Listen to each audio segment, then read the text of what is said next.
Good morning, everybody. It's great to start the day with you. My name is Valerie, and this morning I want to talk a little bit about something I've been mulling over since the sermon last weekend.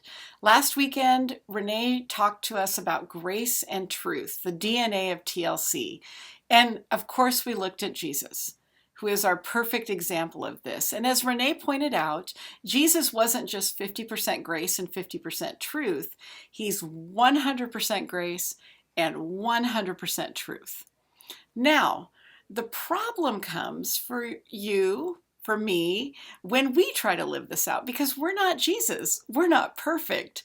So in my experience, it's always a little bumpy as I try to find the grace and truth balance when I'm in relationship with somebody. And so what I was thinking about this week was wisdom. Because that's what I need in my relationships, and I think that's what you need in your relationships when it comes to grace and truth. And do we lean into the grace? Do we lean into the truth? We need wisdom. And I love going to the book of James in the New Testament for wisdom. You know, if you want to pray a prayer that God is guaranteed to answer, James promises us that when we ask for wisdom, we will get it. Look at what we see here at the beginning of James. It says, "Do any of you lack wisdom? You should ask God, who gives generously to all without finding fault, and it will be given to you."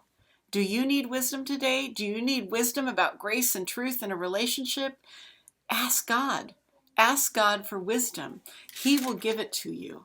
And how do you know when you've heard from God, when you have that godly wisdom? James goes on to say in chapter 3, wisdom that comes from heaven, so this is how you know, is first of all pure, then peace-loving, considerate, submissive, full of mercy and good fruit, impartial and sincere.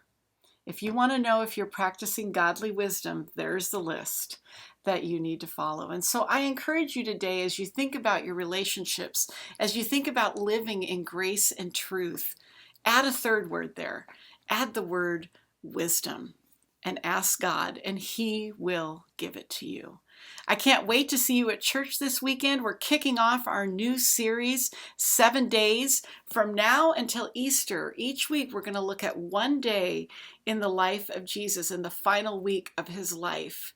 And you know what? It's so interesting because those are more than just historical events. They make an impact on our lives today. And we're going to talk about that every week. So I hope to see you at church this weekend. Have a great day.